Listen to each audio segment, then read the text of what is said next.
Hello, today we're going to look at this Huawei Wi-Fi WS5200 Gigabit Ethernet router and Wi-Fi access point. So this you can buy for between £15 and about £22 on eBay or Amazon. And actually, before I open it, let's have a look at what it claims on the box. Just serial numbers and stuff on that side. Huawei logo on the top side, model number, different languages on that side, and on the underside, dual core 1.2 GHz CPU, 4 high performance antennas, AC 1300 dual band Wi-Fi, Gigabit Ethernet ports, parental control, that'll be interesting to test later, and you can use an app to configure it or change it. It's quite nice that it gives an idea of how much area that you can expect it to cover. So gigabit WAN and 3 gigabit LAN ports. That's a bit weak that they don't have 4 LAN ports and then 1 additional WAN port. 802.11 AC 2x2, 802.11n 2x2 at speeds of up to 1300 megabits per second. Does PPPoE, DHCP, static IP address, Wi-Fi timer, guest Wi-Fi, and limiting, parental control, VPN pass-through, and port forwarding and DMZ. So yeah, it'll be interesting to see how good the parental control is.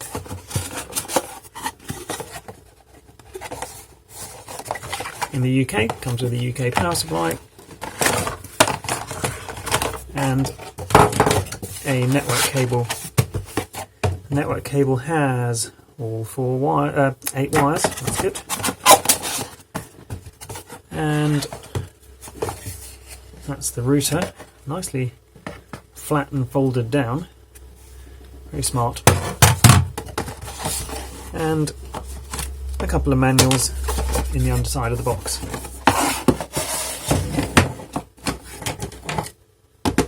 The power supply is 12 volts, 1 amp output, and that kind of barrel connector. Moving on to the router, bearing in mind the aerials are currently folded down. On the back of it, you've got the power socket, one of the WAN sockets, and then the 3 LAN sockets. Over here is the reset hole. You can barely see it because my video is a bit too bright, I'm afraid. That says reset embossed on the plastic. And on the underside we've got some details.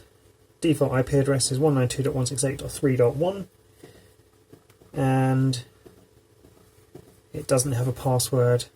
Interesting, the Wi-Fi doesn't even have a password by default. So if you plug this in and make no changes, your wireless network might be open to the world. These fold up if you want, and you have a button there which is probably the WPS wireless connection button. So let's plug it into the mains.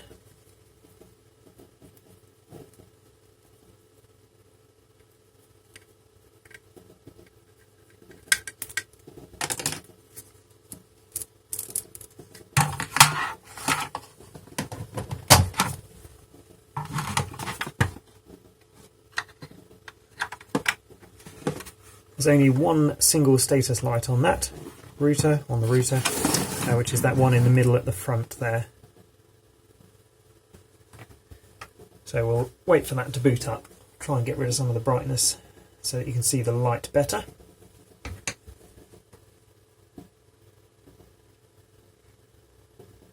Although it doesn't have anything connected to the WAN or the LAN, so it may just spend the rest of its time with that light on red. Probably help if I read the manual.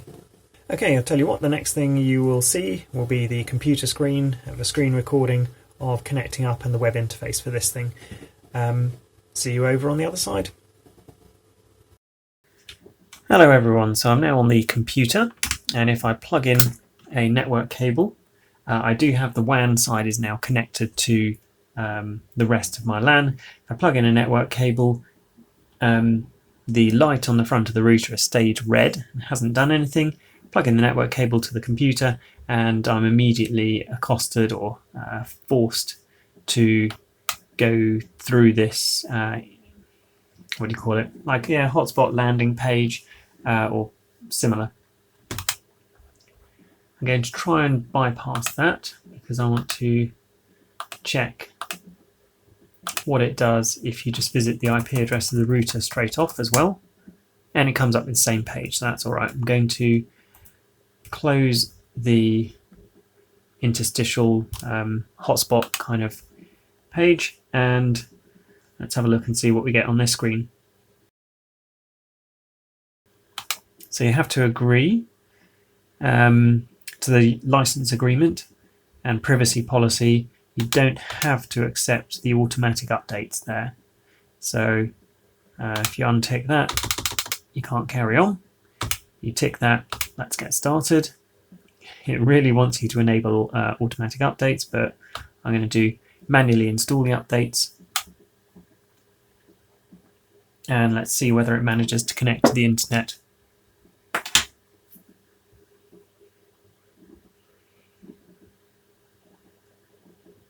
Well, it hasn't asked me for any extra settings and is now forcing me to set a Wi-Fi password, which I guess is good. I'll call that internet12. That's a password and confirm password box.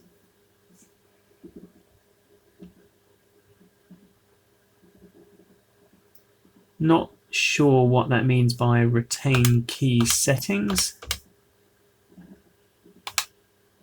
And I do want IPv6 as well.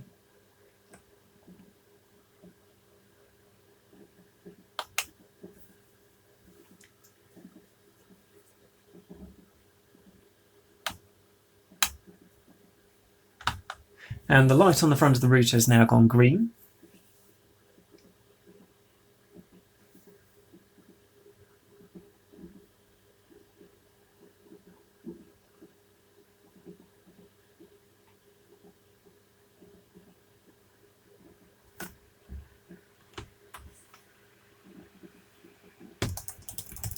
And now log in using the password I've set. Wonder what happens if you do forgotten password. Basically says you have to factory reset the router, which is fair enough. And the reset process for this is hold down the reset button for at least 2 seconds until the H indicator turns off. So let's log in to the router. Okay, quite nice. Immediately shows the throughput of how much you're doing over the internet. So if I do a speed test here, we should see that this shows how much we're using.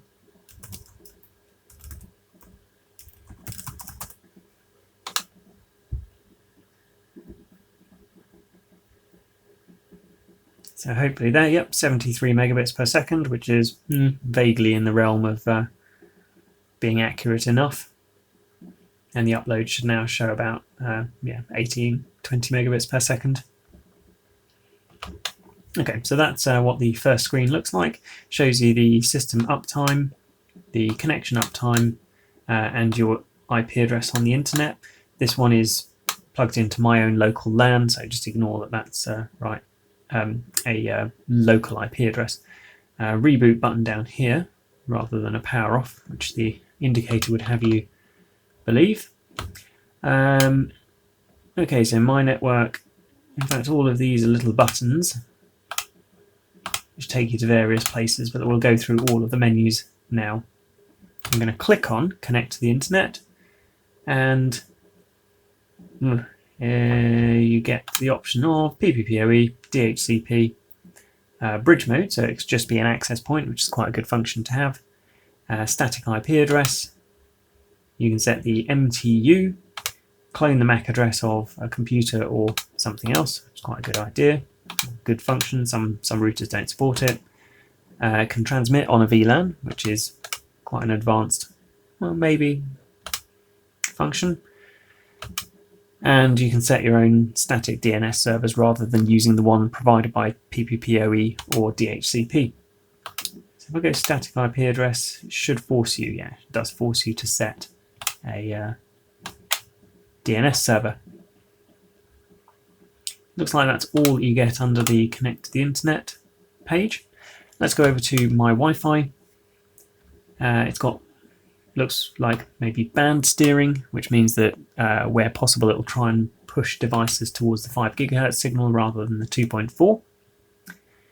And you can set your Wi-Fi name. The security method doesn't let you set WEP anymore because that's old, broken, and shouldn't be used. But you can set WPA1 and WPA2. Also lets you set the transmit power.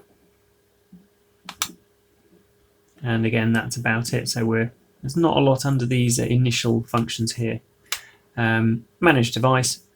It shows you what's connected. And has speed limiting per device, which is pretty good. So rate limit, and we can set it to, well, let's do 250 kilobits per second both directions, and we'll then try doing a speed test again.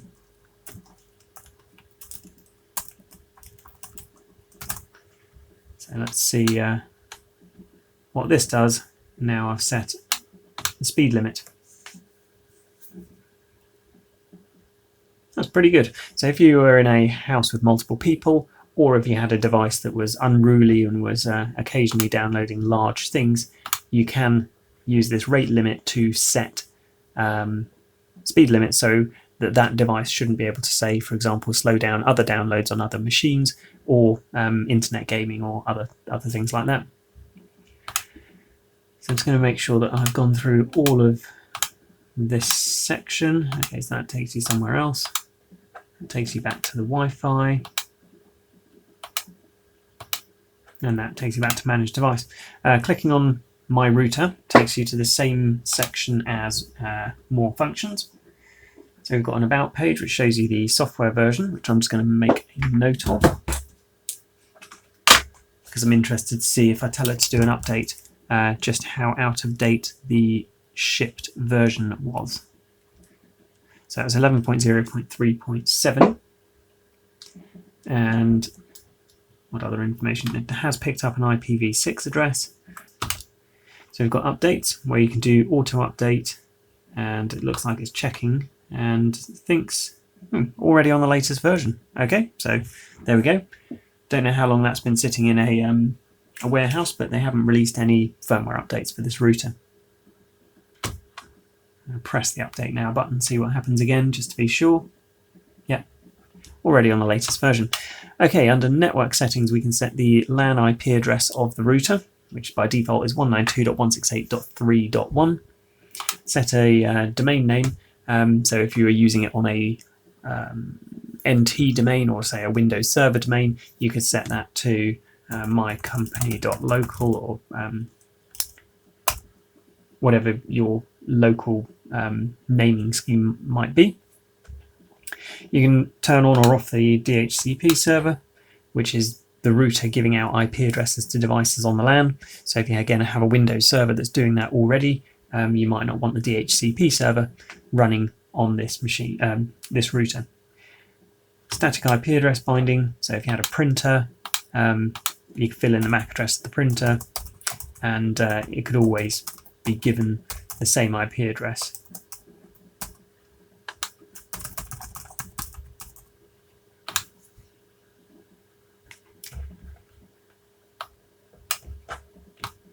We have VPN support, which is interesting. So this router looks like it can reach out to a VPN server. Let's see whether I can get it to connect to one as an example.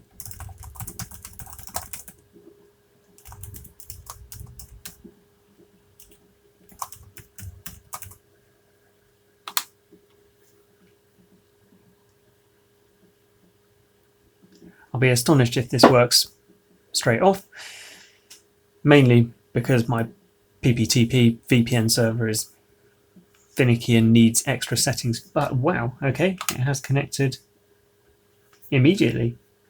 That is quite amazing. I will disconnect that because it's not going to work.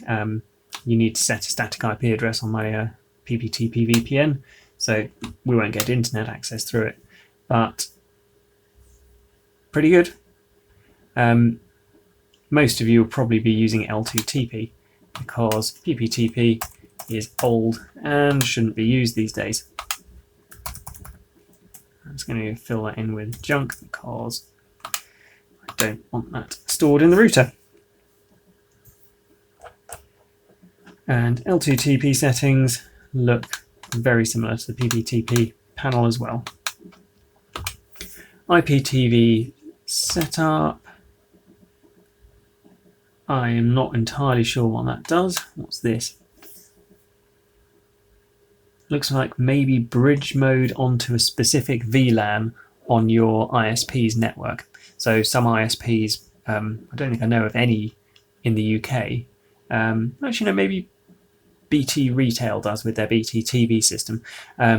But they might have the TV multicasted on a specific VLAN, and you can bridge that through to a specific LAN port for your IPTV.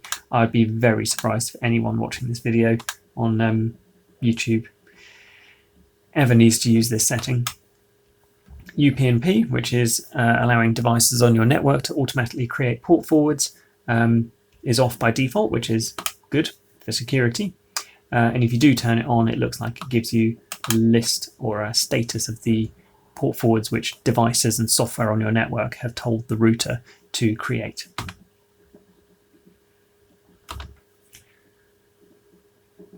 Link Plus. Never heard of it at all.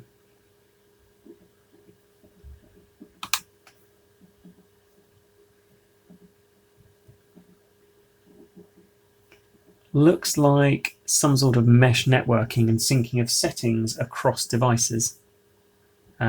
Presumably that is specific to Huawei devices. I've never heard of Link Plus before. And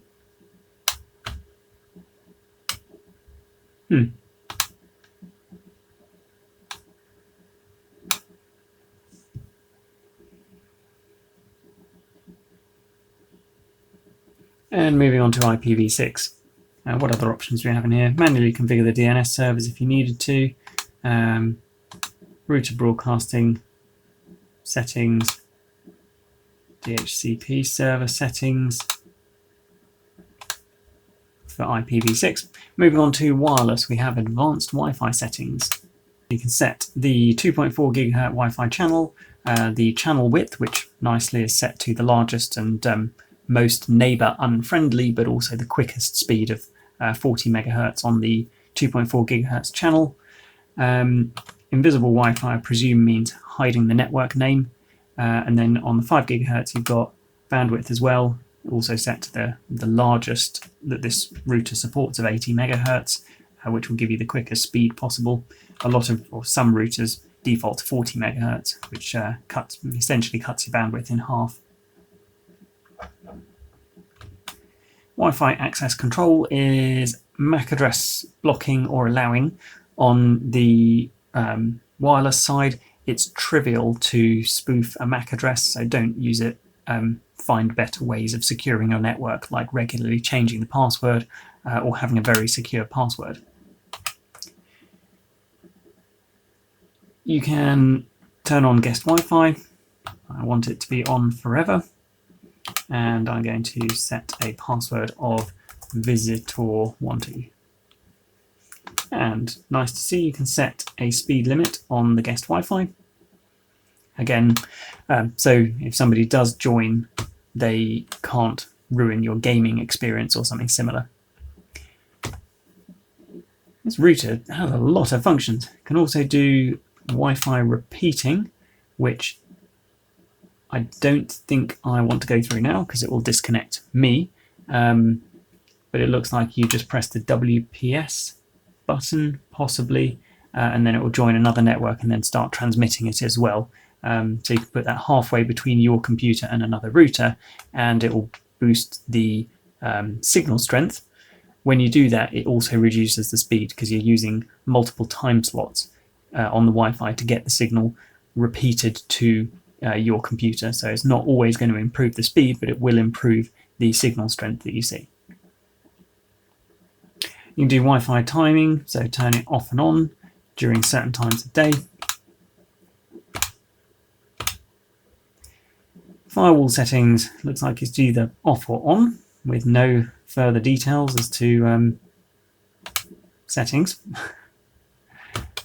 NAT services, which is where you can do port forwarding, and port triggering, which I think if it sees traffic on one port, it will open up some other ports.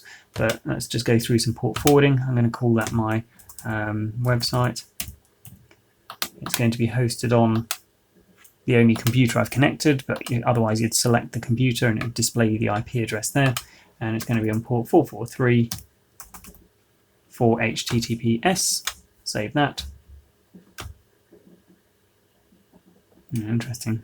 Affect remote management. Remote management. So local management's fine, but if you did enable remote management, doing port 443 would collide with that. DMZ, which is basically forwarding every single port on your WAN side through to one of these devices. It's a horrible function. Generally, you shouldn't need to use that, especially if you're told to do it for game servers or game consoles. Then somebody's telling you to do it a really lazy way rather than finding the actual ports that you need to forward and doing it in a more fine-grained, controlled way. Parental control. Let's try website filtering. So let's do bbc.co.uk and also let's block www.bbc.co.uk. Let's have a quick look at the timed access. It looks like it's the same as the Wi-Fi settings, so it's just a grid of times to select. Now let's try going to bbc.co.uk. And indeed, it does look like it successfully blocks. Let's remove those and see whether we can then get to the website. Immediately it does load, so yeah, perfect. That surprisingly works. Under system settings, you can change your admin password, set what time zone you're in, daylight savings. Let's see if that sets it to the correct time, which it has now. Backup and restore to save and restore your configuration. Diagnostics. Let's see what happens if we press that. Wow. Okay, it really does go through all the diagnostics of the router, so let me press the reset button.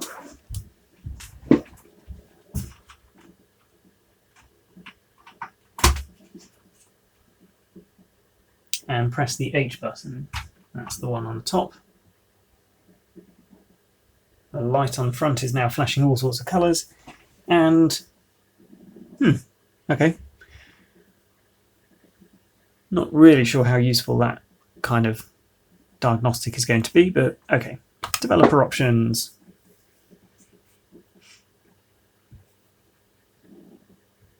That's sneaky. Hiding critical updates, automatic critical updates. In the developer options section. And collect debugging data. Let's see what's within that file. I guess it creates a non-standard zip file.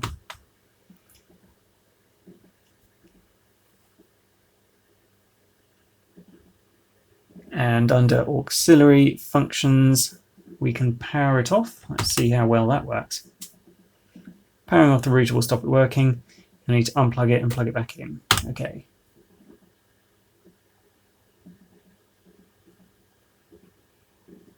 And indeed, the light's gone off on the router. And let's see whether I can ping it. No, it doesn't work at all. So there we go. I think that's everything on that web interface for this Huawei router. Hopefully the video has been helpful to you. If it has, it would be really helpful to me if you wouldn't mind subscribing to my YouTube channel.